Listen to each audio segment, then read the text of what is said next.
You guys are on your way to visit the Red Dragon, Kyangzhou. Before we leave the side of the battle, Raazu has some stuff to take care of here. Okay. Did we loot the bodies? I don't think we did. Yeah, that we just like finished the combat and called the session there. We didn't like get to the looting or anything like that. They don't have anything valuable as far as like gold or treasure. They have their weapons and things. The Paladin was wearing very ornate black and gilded plate armor, which looks very expensive but also very heavy. But he was also larger than anybody in this group, except for perhaps Adrex. But if Adrex wanted to wear this armor, he would have to go get it fitted first. He also had his weapon. What kind of weapon did he have? What was that hitting you with? Just a sword, I think it was right? a maul. Oh, it was a maul. You're it right, was with a a maul. screaming face on the end of it. Yeah. One of the Raazu's claiming hobgoblins, one of his little minions, going over the body. I mean, they each have their bows and whatnot, but you find, because at one point Birdie attempted to cast a spell, and this one whipped something from inside of his cloak, zapped Birdie's spell, and made it Caused him fizzle, a lot of pain. but also caused him great distress and knocked his ass to the floor. And when you search his body, you find that his hand, the open palm of his hand, all the fur and the hair has been completely singed away. You see the skin taut and tight where it's very recently suffered a burn. And you find just a lump of just burnt carbon laying next to him. And when you attempt to pick it up, it just crumbles in your hands like used charcoal. The two goblins, I'm sorry, there were two goblins because Windy let the third one get away. I don't remember seeing that happen. That's because Windy's blind. It definitely happened. Ask anybody. That's the joke. I know, but like I have to explain the joke. It makes it funnier. Haven't you ever seen Family Guy? No. Wait, yes? Was that the same show that was on back in like 1996? That's the one. TV wasn't invented. Yeah, I saw yet. it back then at that one point. The goblins, looking at their cloaks, you see that the cloaks they were wearing, that they were using to fly, are stitched directly and very inexpertly into the skin of their backs, between their shoulder blades. Their backs are arched and deformed in strange ways, like their bodies have been partially contorted. It's not possible to tell at a glance, like what this could be a birth defect from these goblins. It could be physical torture imparted upon them by hobgoblin overlords. But these cloaks are just very very inexpertly stitched directly into the skin of their backs. Adrex especially, looking at these stitchings, they have to be relatively recent, within the past couple of days. And they've already started to kind of fester. They've already started to become corrupt. Obviously, this kind of wound would be mortal on a long enough timeline if left untreated. So this seems like a stopgap measure to get a couple of goblins to be able to fly for a specific person, or for a specific purpose, because goblins are expendable and who cares? Yep. Rude. Hatch opens. Before we leave the side of the battle, Raazu tells everyone we need to burn these corpses, except for the leader, and she sets about to work to piling the bodies up to make a pyre. Okay. I can help with that. Don't ask questions. This is fine. No, wait. Why do we need to burn the corpses? Because no sense letting them. Coyotes got to eat too. This is if you don't leave the corpses here, the dingoes might get hungry and eat somebody else's baby, and that would be bad. By the way, there are 5 unclaimed healing potions on the party loot sheet from those goblins that I found. I keep burning mine on Raazu's dead ass, so I'll take a couple. I'll take 2. Let's see. So that's I'll take 2 healing potions. Yeah. All right, and then as far as the leader goes, Raazu will take him up to the side of the pathway. She'll take out the shield, take out a knife, slice the hobgoblin's flesh to draw some blood. And then she paints a trident on the front of his shield over the symbol of Maglubiet. Damn. I thought Isabel was Wait. nasty. This is like Are we burning corpses or desecrating corpses? sounds like both. Just this one. You want to get a pike? You want to get a spike? We can spike them No. up too while we're here. To be fair, I think Desecrate Corpse is Isabel's down special. Turn them into a museum. And then Raazu takes out her set of manacles, binds the corpse's arms behind its back, and then leaves it. Okay. And you're burning the other hobgoblins and the rest of the party. Yeah, if there's once we've taken anything of value, yeah. The weapon Raazu takes. The maul, she takes that. Adrex. Yes, sir. Page 176 in the player's handbook has a blurb that says variant encumbrance. While we're going through the game, I want you to double check that Adrex is still within what he can actually carry, because he's got a lot of very heavy, very bulky shit. Okay. Okay. Let me go get PHB. How, you don't have it? Like it's not already... Some D&D Beyond. Okay. It's over on that table. Windy. Yeah. The Last Breath Monastery is situated in a place along the shores of this lake. Yes. Very, very high up in the mountains. The monastery itself is built in a place that's essentially impossible to reach without flying. And as a result, the tribes of kobolds down south in the lowlands, down where the lake empties out into Beck's Creek and flows to the south, you guys growing up there, you did not have very many interactions with these kobolds. They couldn't physically reach the areas that were the Aarakocra domain. Once in a great while, you would spot a flying kobold on your borders. Like 1 in every 200 kobolds or so does have wings, just as a mutation.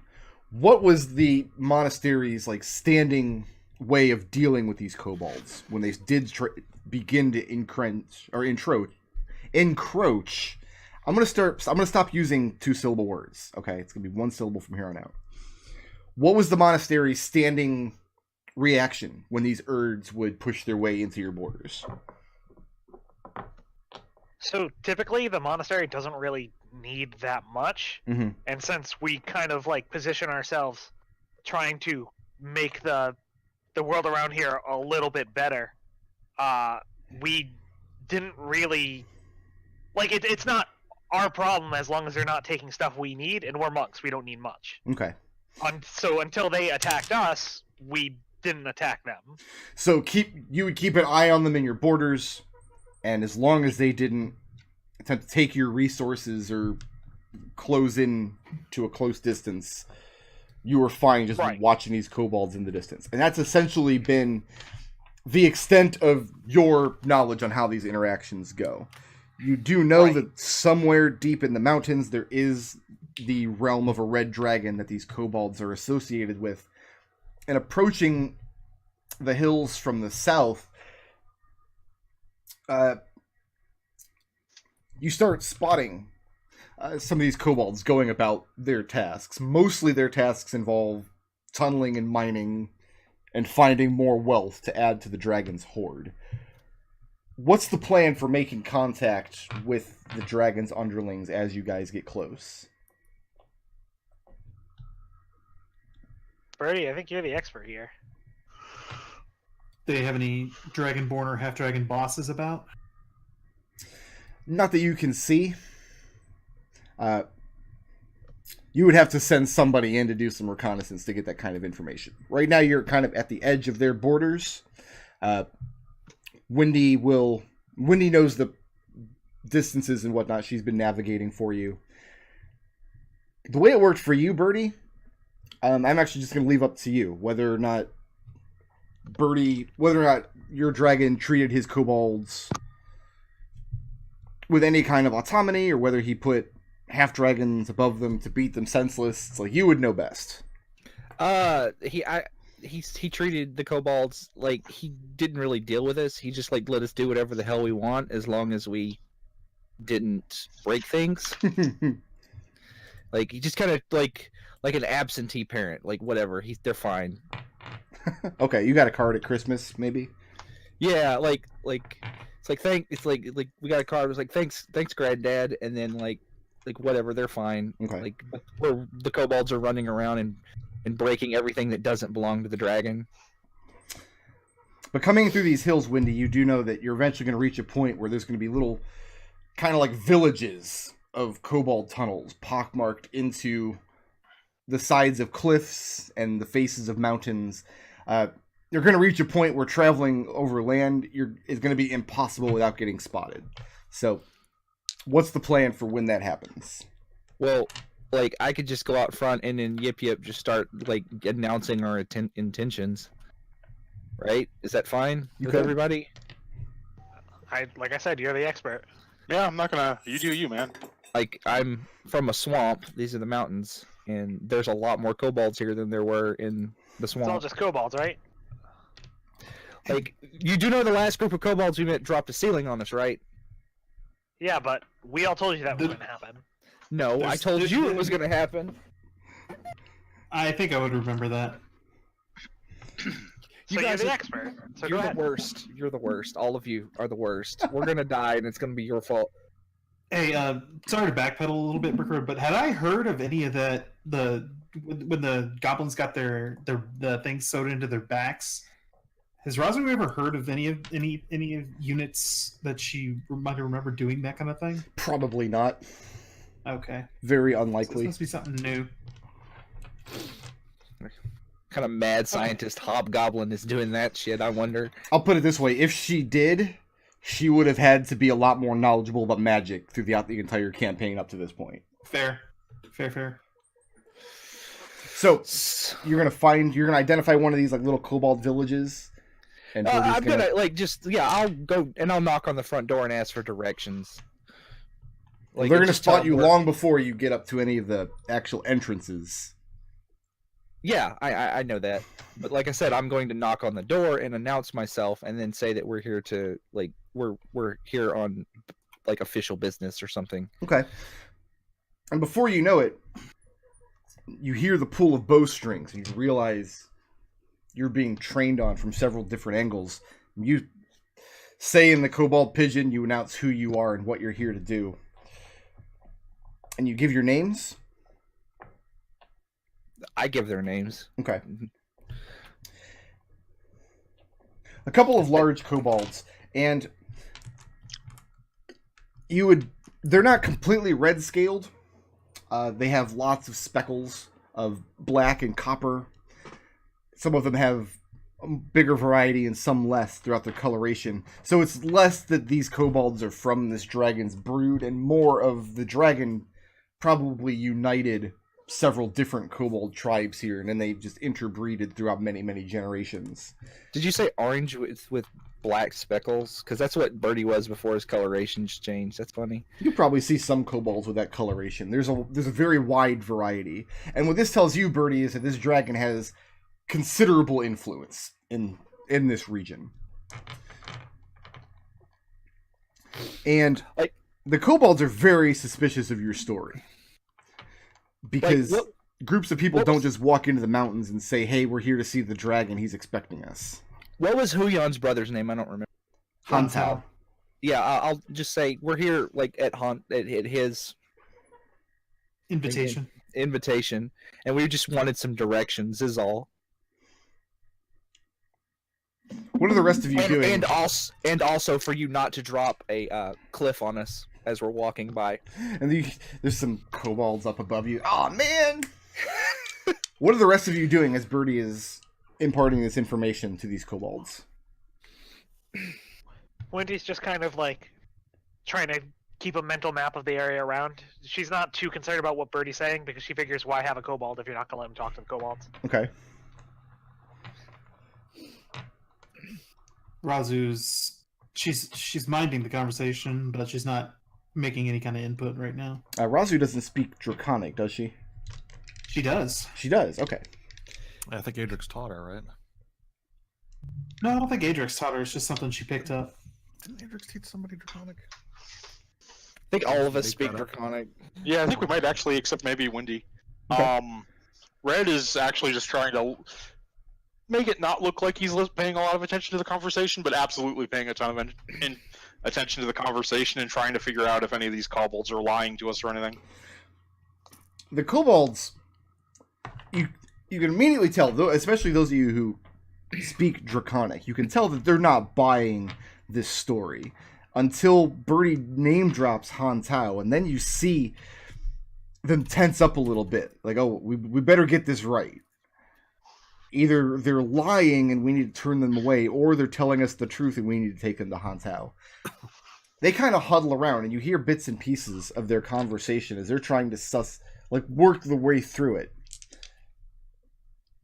You hear one of them let slip that at the moment, anyway, it would be difficult to confirm this story with Han Tao because he still has his handful with the Metal Man.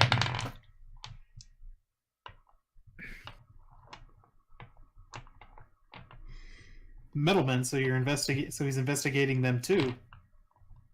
Raazu responds in Draconic. And you kind of surprise them, as that they didn't realize that you were eavesdropping. And you see one of them lower his pike aggressively towards Raazu. And he says to her in Draconic, what do you know of the Metal Man? Birdie pipes up in Kobold. He's an asshole. That's fair. Birdie was in Hammer Space when that happened, so he can't complain about it. Like, he's the one that sent the demon, isn't he? No. Oh, well then never mind. I assume he's an asshole. I guess we met, a member of his vanguard or something. It had taken down a silver dragon. They ask you which dragon. Don't know its name. All I know is that it lay dead on the plateau far to the east of here. The kobolds rejoin their huddle. Except the one who continues to have his pike trained down. He starts to look a little nervous because he realizes that if you guys do start a fight, it's just him and his little pike, and everybody else is a few feet behind him in a huddle talking this out. Raazu has the scary face Maul over her shoulder and just staring down at this guy.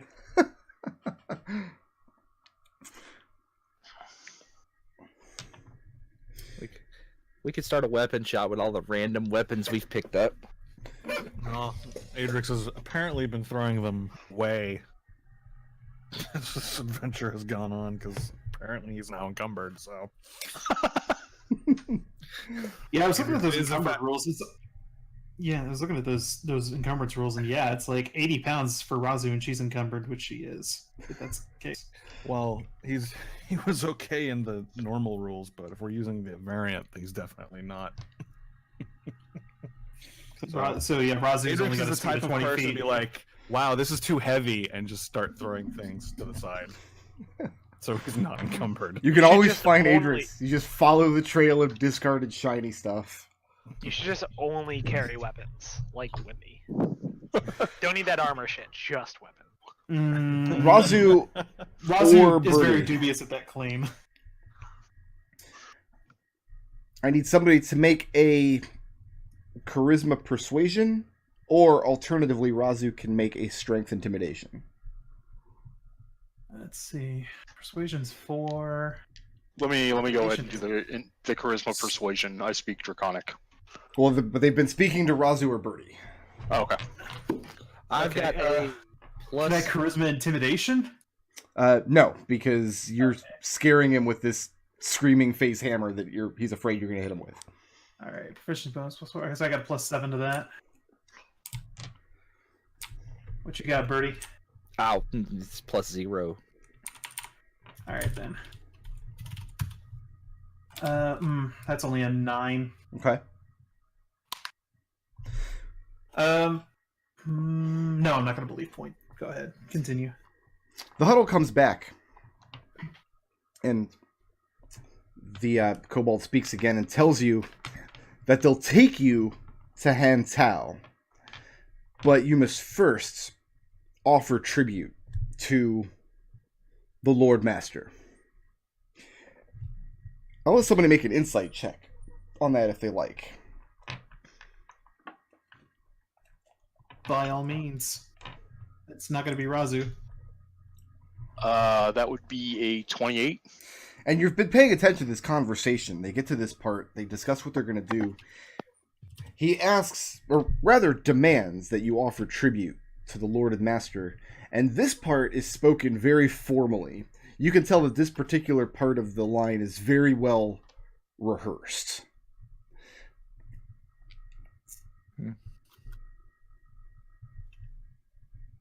My understanding was that us capturing his daughter was the tribute, and we were owed a favor now. The one with the pike looks back at the rest of the group a little nervously. But the Kobold stands his ground and says, whatever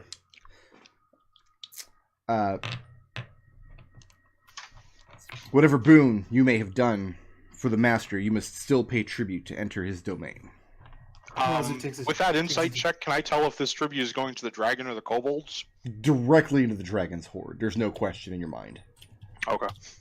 Like, Raazu shifts the hammer off of her shoulder, and lets the head of it slam down to the ground in a loud thud. Will this suffice? So, Raazu has desecrated this paladin's corpse, left him to be eaten by birds, and is going to make sure that his holy weapon just ends up discarded in a dragon's hoard somewhere. Here's what I want to remind Raazu. You're effectively playing a prequel, and in the Planescape campaign, Osprey was going down the tubes, and Yashnars was there, and there was no sign of Raazu. So, I mean, yeah, it's not. I'm not saying, you know. She's gonna be added via CGI in the special edition. oh, okay, right. Yeah. Raazu shot Yeah. first. Yeah, with Hayden Christensen as Raazu.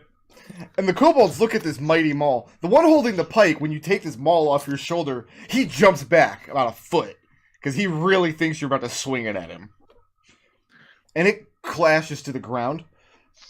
And two of the kobolds come over, and it takes two of them to kind of lift this thing off the ground. And they seem very impressed. Red, the one you're watching, the one you insight, he seems impressed both by the quality of the weapon and the ease at which Raazu just gave it up. But yes, this tribute will absolutely suffice. This is not her weapon, by the by. they don't know that. They don't need to know that. Yeah, exactly. It's yours I now. don't care. It's the dragons now. Whatever. It's dragons Ownership. All right. Ownership is 9/10 of the law. They begin leading you through very narrow fissures and cracks. Not in between mountain peaks so much as they start squeezing you through passages in the rock walls themselves. Natural fissures that have opened over the years that the kobolds have then gone in and widened and reinforced to use for quick travel. And you see that in this way, these kobolds have mastery over this section of the mountains. So if we get into a fight, it's going to be Tucker's kobolds all over again. Probably worse than that, because they, in addition to Tucker's kobold stuff, they also get like Red Dragon lair actions in this area. Oh, that's rude. To That's that rude. effect, as you get closer and closer to the entrance of the Red Dragon's domain, the temperature does begin to rise notably. You notice the ground beneath your feet, giving a soft tremor every so often. Like nothing here goes long without shifting or moving slightly. So are these kobolds a broken oppressed people, or do they seem fairly upbeat? I don't know that I described any kobold as upbeat, but the kobolds this far, like out on the border, like Birdie said, are probably left to their own devices. Like their job is to make sure they know who is coming in and leaving the domain. They probably have ways of getting word in and out very, very quickly, and you can tell that this job of escorting guests into the heart of the dragon's domain is not something they do very often. But you do see the entrances of some of these little tunnel villages as you move. Every so often, the kobold will take a wide route around a place in the rock that looks like you should just walk past. And the first couple times this happens, you're not sure why he's turning. However, it seems these kobolds have a sense for when these spurts of volcanic gases will shoot from out of the ground or out of a nearby rock. And if he had led you directly down the path, it would have seared you to your bone. Okay. Eventually, you enter into the mouth of a very wide cave. And after an hour or so of traveling, you meet a second group of kobolds. These with much more consistent red coloration, and a larger percentage of them with wings, and also with better weapons. These ones, instead of having pikes, equipped with swords. And these are very clearly the dragon's own sentries for his, like, inner keep. And the handoff is made. They explain what you're doing and why you're here. And the second group of kobolds tells you that you're going to be taken to Big Chief Elge to offer your tribute.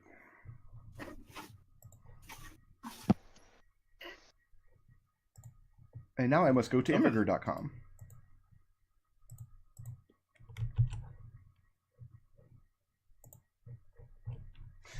You're asked again by these second kobolds as they're leading you through these caves as it gets hotter and hotter, and eventually you start seeing patches of rock glow as they give off heat.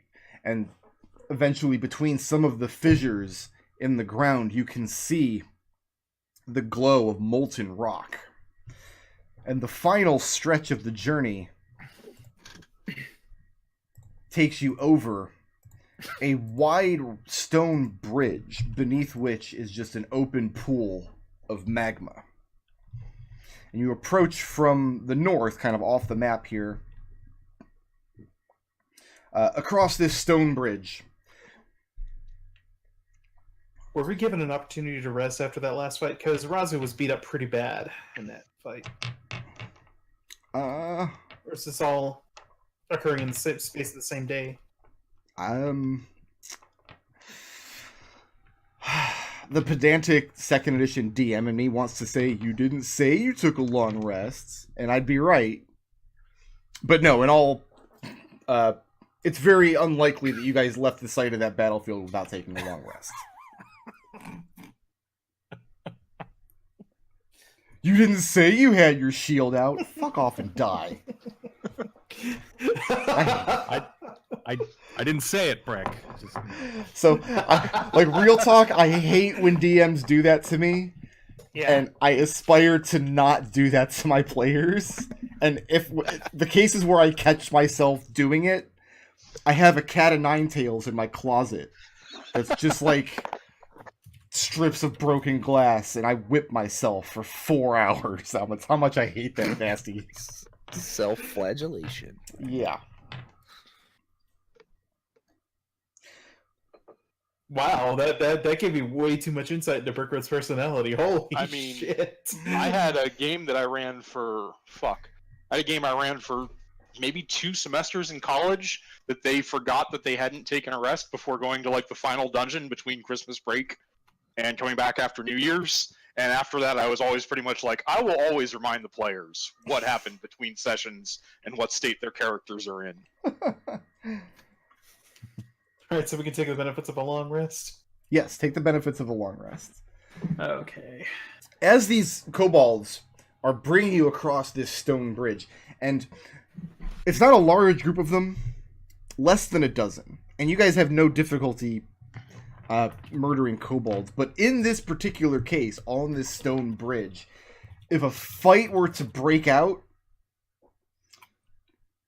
you're not sure of your chances, even against these kobolds, because it wouldn't take much for one of them to just hit the ground and roll to your feet and make you clatter and lose your footing, especially Adrex and Raazu, who are carrying heavy weapons and armor, and a fall off this bridge would be instantly mortal. Oh, I don't fall. Even for Windy, all they would have to do is tangle her wings in a net, or just grab hold of one of them so she can't use it. Falling off this bridge is bad news. DM Fiat. I was going to ask if you could go over the rules about how lava works again. I can't. Here's the rules. Like, It's funny. there's actually a rule book that's brilliant. But no, if you fall off this bridge, there's no coming back. It's funny. Like I said, I've been rewatching the Planescape game, and we were just going through the Plane of Fire, and even then, we still managed to flout the rules for lava somehow. I forget, did I allow Elsie Clone to run across the surface of the lava? You did. He was immune to fire. Yeah. Yeah, he's- the Oh, you rules guys had fire specifically rings. say Yeah. if you're immune to fire, you don't die. Right. So as you guys are making your way across this stone bridge, you can see what looks like a little village on the other side. You see 2 circular structures made of wood and metal. And you see some movement. There are people here. You do see a number of kobolds and also a couple of other people, but you're too far away to get really good details.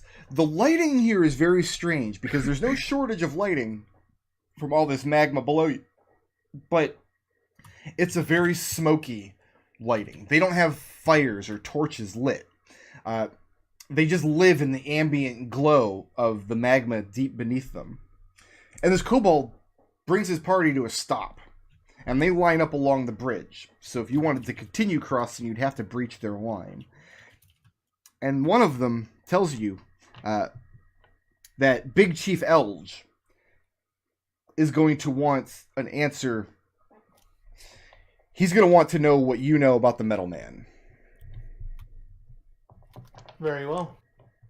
So what do you tell him about the Metal Man?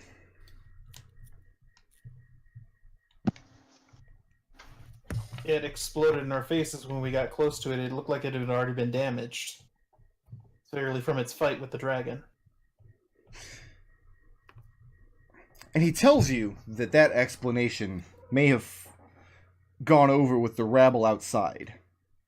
But you speak now to His Majesty's elite guard.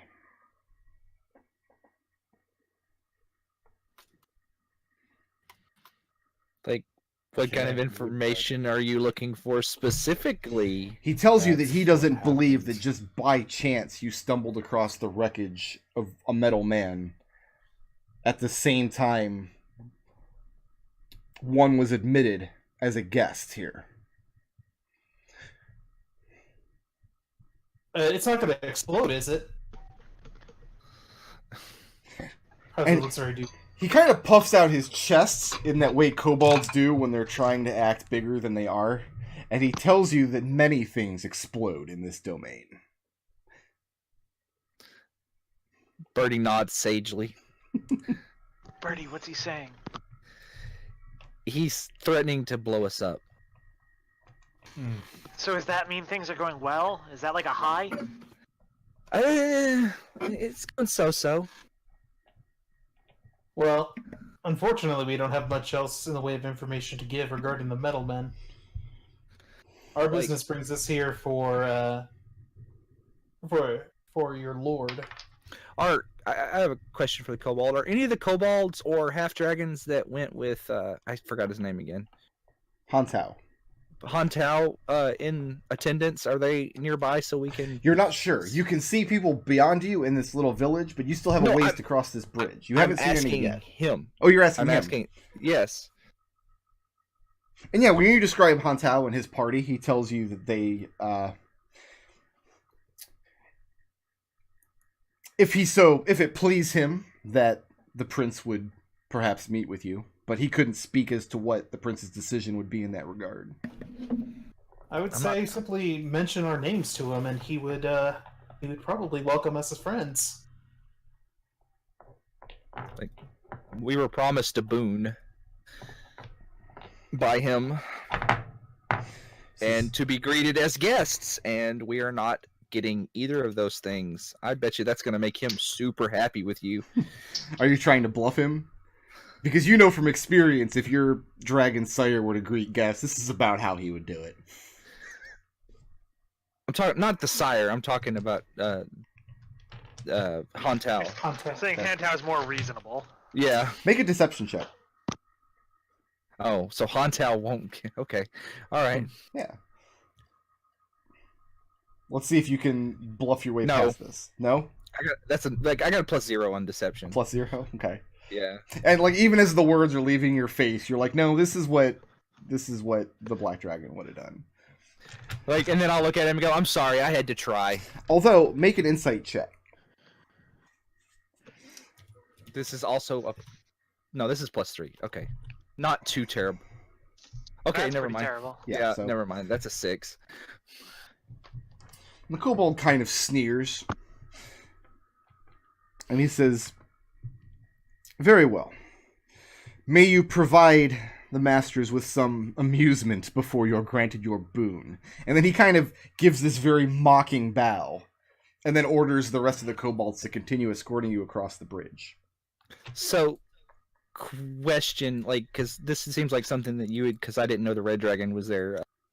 Like, is Birdie aware of any relationship between the two dragons? Do they view each other favorably? Do they, like, just pretend each other doesn't exist? Dragons are, especially chromatic dragons, are very solitary creatures.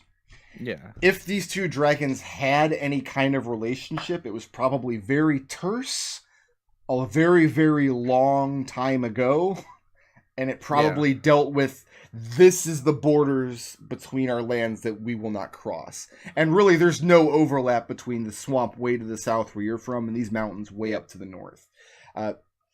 Although it's almost certain they know of each other's existence, but Right. they probably regard each other as enemies. All right, so they pretty much just ignore each other as long as nobody's messing with each other. That said, you're not catching any flack for being a kobold that's not of their tribe. All right. You guys are brought into this little village where you see these circular structures of wood and metal. Moving about here, one of the kobolds that's escorting you across kind of darts out of sight over across this bridge. On the map, it looks like these bridges are made of planks of wood, but that's really dumb. So they're actually stone bridges, because no self-respecting dragon would be like, I have $90 billion in gold. Fetch me some dry wood to make my planks with. Also convection. How does that work? So yeah, the kobold disappears across this bridge, and the heat and smoke of this place, even though it's relatively well lit, does make your visibility radius is not great. You can kind of make out shapes that are 40, 50 feet away from you, but further than that, it can be very difficult. So he just essentially disappears into the smoky mirages of the place. How is the wind flow in here? Quite a lot, actually. Okay. Because there's a lot of flying creatures in the area, and then the dragon himself would also need an exit. So even though you're very deep, there are going to be a lot of direct tunnels to open air, and there's also a lot of movement in the rock and in the lava below, and in the gases through the place. So Windy is no more blind than any of the rest of you in this area, even though you're far underground. That's good to know, since she's the one that has the deadliest. The kobolds are keeping a very close watch over you, and they do line up on the bridge. So going back across the bridge again, you have to break this kobold line, as one of them has gone off to fetch Big Chief Elves to come and receive the tribute. Kind of like having to ask to break a basket of wet laundry. Raazu, Hey, you see something you have not seen in a long time since you served in the Black Wolf Squadron. Going back at least 10 years, perhaps longer. You see a sigil that you thought had been eradicated from the face of this earth. The sigil is a stack of bones arranged in a spiraling pattern that you recognize as the Quiet Bones, which is a tribe of hobgoblins that your people went to war with and wiped off the face of the planet. There were none of these left. You guys beheaded their king and burned down their religion and purged their women and children from the planet. Nonetheless, you see a couple of hobgoblins with gray skin and very lightly haired, wearing this sigil on their shield. And they're at rest. They're over in this area here. There's not a cook fire, but it looks like they're smoking meat over one of these gaseous vents. Get that nice sulfur flavor in on the meat. Most of the other people... What's the name of this dragon again? Qiangzhao. Qiangzhao.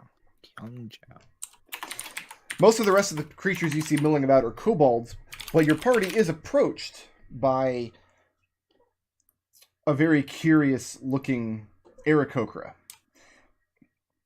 as he steps out of the smoke from back in this area, wherever he was. He has blood red plumage. No natural bird has coloration like this. And he approaches your group very curiously, and you see he's regarding Windy in particular. Windy, there's a blood red Aarakocra. It's looking you over. Windy, he's prettier than you are. What are you going to do about that? Windy, there's no such thing as a blood red Aarakocra, as far as you know. Yeah, Wendy's gonna cock her head at the Aarakocra and introduce herself politely. And the man responds, "This is well met. Was not expecting to see any of our people taken in as guests here. I am Kilar." Can I do an insight check on that? Sure. I am instantly suspicious because his name is not 20 words long. Well, that's a 15. A 15? He's not lying, but Kilar is not an Aarakocra name, and he's speaking in common. You're not even sure how you would say that word in the Aarakocra tongue. This tells you it's not his natural name.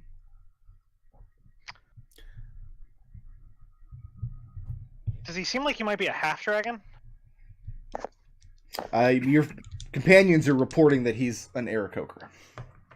He doesn't have any draconic features other than perhaps the coloration of his plumage. Sure.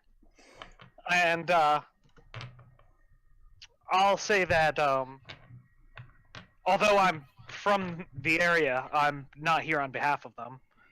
My companions and I are here on a journey to exchange knowledge with the Red Dragon. He nods and he tells you that the exchange of knowledge is perhaps the highest form of enlightenment. He guards his knowledge very carefully, but if you would accept, he has some good meat that he would exchange with you. And he welcomes you to his little camp. I'll head over there. Sure. Adrex stops chasing his tail, now interested. Raazu regards the hobgoblins with a little bit of curiosity, but decides to accept this man's hospitality first. The hobgoblins seem to be keeping to their own. They don't seem to have noticed you. They noticed some kind of commotion, but if they've noticed or recognized Raazu at all, they haven't given any indication. Kilar has a little camp set on this rock here that the rest of you would have to climb up. He obviously just flies up to the top and perches up there. These are 10-foot squares, by the way. No, so we gotta be shrunk down, huh? Do you want combat to happen on this map? Not really. I mean, I wouldn't sweat it. I feel like we could take like a white dragon. We could... Great. So who's climbing up to break bread with Kilar? Raazu will. Adrex's game. Okay. Birdie's gonna break off and go speak to some of the other kobolds. What about? I don't know, just things. Like, he hasn't been around kobolds in a while. He's not really like fishing for information or anything. Just small talk. Okay. What is Red doing? Red's just following the conversation. Okay. Kilar is endlessly interested in your party and their stories, and extremely guarded about his own personal information. He's very deft at evading direct questions and turning them back around into getting you to talk more about yourselves. I think Wendy's going to be like basically most of the questions he's going to be evading are hers, Mm-hmm. and she's at this point probably having just as much of a good time trying to get him to say something as she would be interested in what he actually has to say. Wendy, make a history check at disadvantage. Okay. Because it relies on sight. I'm just kidding. Ah! Look, I scored dice bag. That's a natural 30, right? Whoop. That's a 6. 6. Okay. Yeah, no, you don't get much out of him except it's pretty clear that he's either from or studied for a time at your monastery. Mm-hmm. But more than that, you can't figure out about him. You learn And that I don't remember anyone mentioning him. you've never heard of a red-feathered monk before, no. Alright, then yeah, I'm definitely leaning towards Half Dragon because he'd probably be dead by now if I hadn't heard of him. From time to time, you do know of monks that leave on their pilgrimage and don't return because they're either they're killed during their journey, which is how the monastery treats all of them. But once in a great while, you learn that just one of them found their fortune elsewhere, left their teachings behind. But by the time this news comes back to the monastery, you just treat them as dead. As far as you're concerned, they're dead to you. I'm going to see if I can trick him into explaining how old he is by bringing up monks that I know who are dead, Okay. as if they were still alive. Okay. Make a deception check. How much effort is he putting into like refocusing on us, on like subjects he's interested in? Make an insight check, Adrex. Okay. That's just an 11. An 11? Okay. He doesn't take the bait. But you kind of get the sense that he knows you're baiting him. Yeah, He Wendy's having a good time. and so is he from the looks of it. Adrix got a 19. 19. Yeah. So you asked like how much effort he's putting into redirecting the questions. Yeah, because if there's no redirection, Adrix will just talk about like, yeah, I was at the monastery and I learned how to perch. This is why I find perching interesting, because you have to take and just like, without any guidance, he will run wherever he wants to. Adrix, as you are watching him listen, you're not sure you ever met somebody that listens as intently as this man does. Mm. Even the most just pointless, inane stuff, he treats it as though it's vital information. To this man, knowledge is treasure.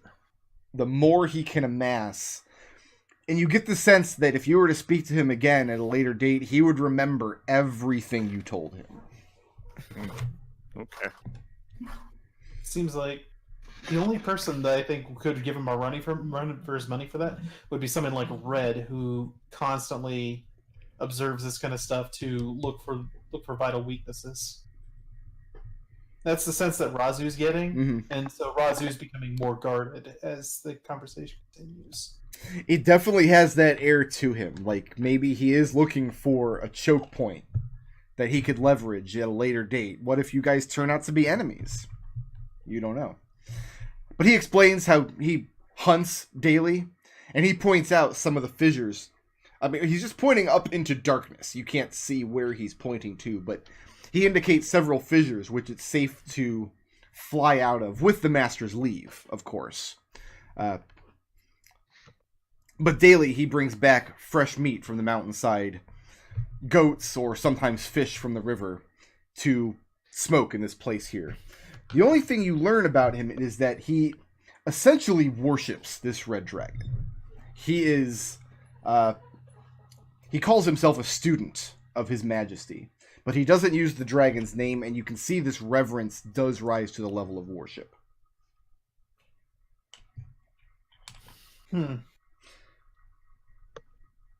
Birdie. I mean, Rose is in a glass house. She can't throw any stones here. Birdie, make an investigation check. Charisma investigation. As your 8. 8. Okay. Well, hold on. Investigation. Let me. Actually, it's a 30. It's a 37. No, it's an 11. I I do. thought I had +0, but I have +3. I do get great enjoyment playing my rogue, saying, "Well, I rolled a 2, but that turns into a 10, so I got a 19." Best part of playing a rogue. Yeah. The kobolds that you're speaking to, kobolds aren't pleasant conversationalists at the best of time, but the general sense is that they're too busy because they have so many guests at the moment. For some reason, the master has burdened them with all of these people who are staying with them at the moment. Here's some people you learn about speaking with the kobolds.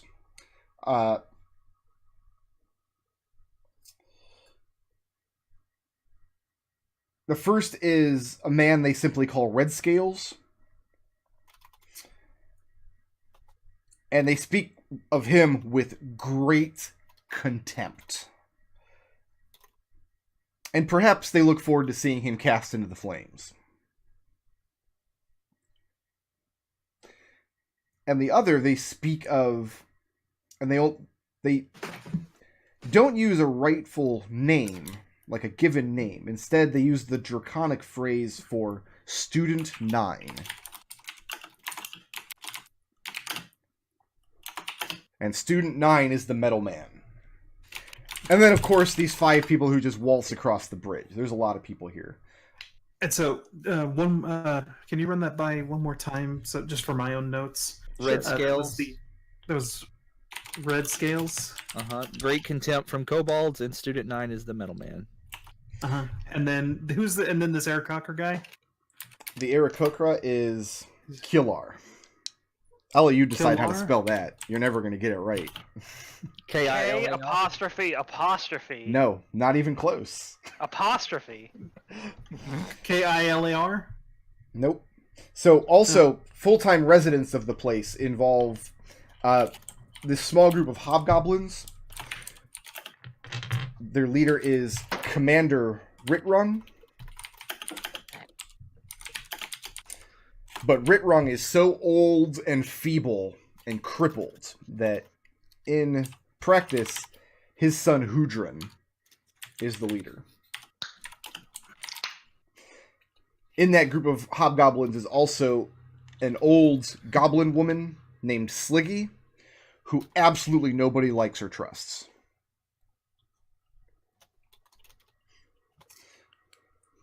Hantao's wife lives here as well, Miquen. And Miquen, this past spring, so a little over a year ago now, had 2 hatchlings that are extremely precocious. You learned that Hantao and Miquen, their domicile is this building here. And that's what you learn as you converse with the kobolds, just who else all is staying here. Eventually, one of the Urds flies back. He approaches to you from direct south, from this angle here, as you all are taking meat from the Aarakocra. And he cuts the conversation short very, very abruptly. And he says, it's time that you climb down. Pay your tribute to the master, so that you may receive his welcome.